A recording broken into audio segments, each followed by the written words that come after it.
just say that you look wonderful tonight, Miss Monroe. It's a true honor to be here tonight. And first, I'd like to thank the people for making this possible. The people from Ekonomika, the VRG, the KUL, and the CIA. Not really. You know, without the CIA, I wouldn't even be here tonight. I would have stayed home. It's too dangerous. You know, these days, agencies like the CIA are crucial. Secret intelligence is crucial to contemporary politics. Somehow, in my years as a president, I've always managed to keep my intelligence a secret. Ms. Monroe, it's also an honor to stand here beside you. You were a good friend of a predecessor of mine, John Fitzgerald Kennedy, who was brutally shot. Marlene, are you alright? Yes, this night, it's a pleasure for us to have tango cash tonight here. I love cash. I love tango. Please, I have nothing here. So, tango for cash. They'll bring American classics. American classics? Poor lonesome cowboy. Come on, George. Okay. This is tango for cash, and let's start now. Alright. Chicken.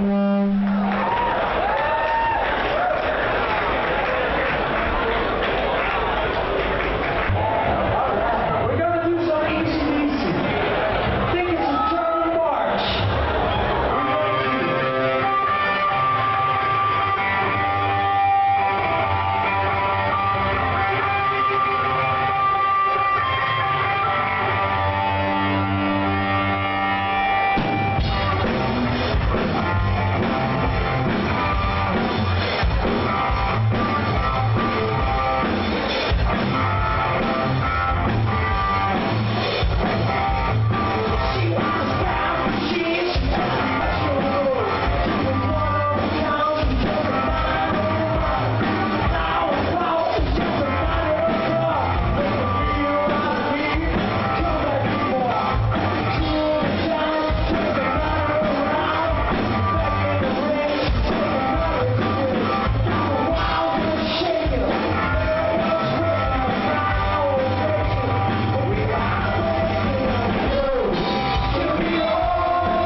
Today and also yesterday, I prefer Obama because Obama represents a minority in this country. He belongs to a minority. And today, having an Afro-American becoming President of the United States is a huge symbol of the success of interculturality. All our countries now in the world, also Europe, are multicultural countries. But the great challenge is to transform multiculturality into interculturality. And that apparently did not yet succeed in Europe. I don't see in Belgium someone belonging to an ethnic minority becoming Prime Minister or even mayor of the city. But in the United States, this is now happening. I would prefer Hillary Clinton. I'm really fond of her, and it's more than just an emotional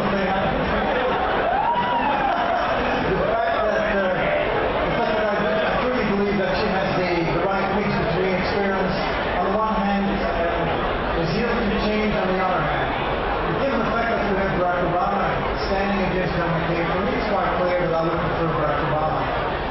Why? Because I think that after the 8 years of George W. Bush, he's really, more than in the succession of another president, a need for change. And even if I know that Barack Obama, in case he is elected as president tomorrow, he's not going to be able to deliver on all the things that he promised. And even if I know that the expectations about Obama are much too high in Europe, specifically Western Europe, I do believe that the symbol of his election, the first African-American president, in addition to the kinds of ideas that he defends for the United States and for international cooperation, that what he stands for is at this point in time, specifically in succession to George W. Bush, necessary. First of all, I would like to say what an honor it is to be seated here next to the Honorable Mark Eskins.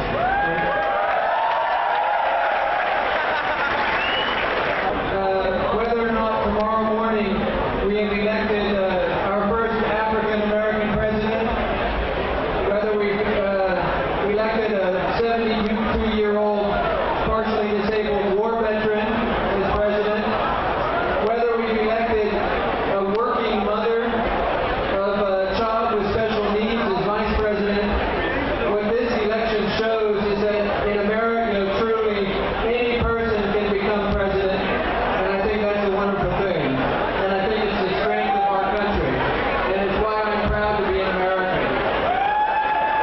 We must not forget that there is another election tonight.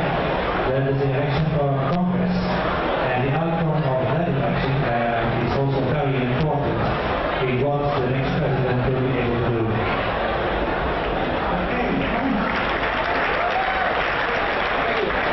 What do you expect from a U.S. president, both in terms of domestic policy and in terms of foreign policy?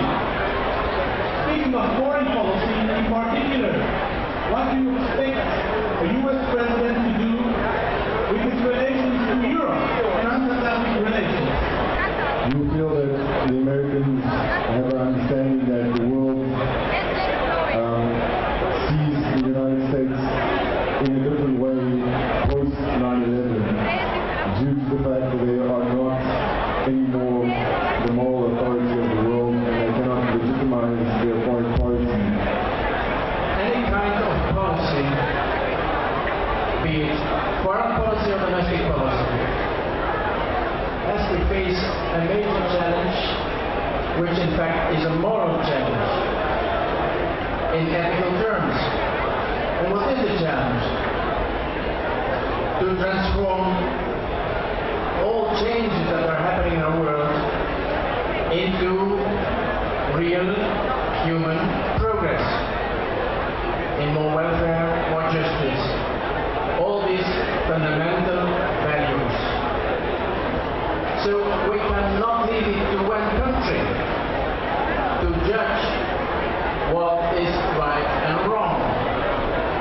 The only solution is consensus, negotiation, and such a wonderful thing as the Universal Declaration of Human Rights.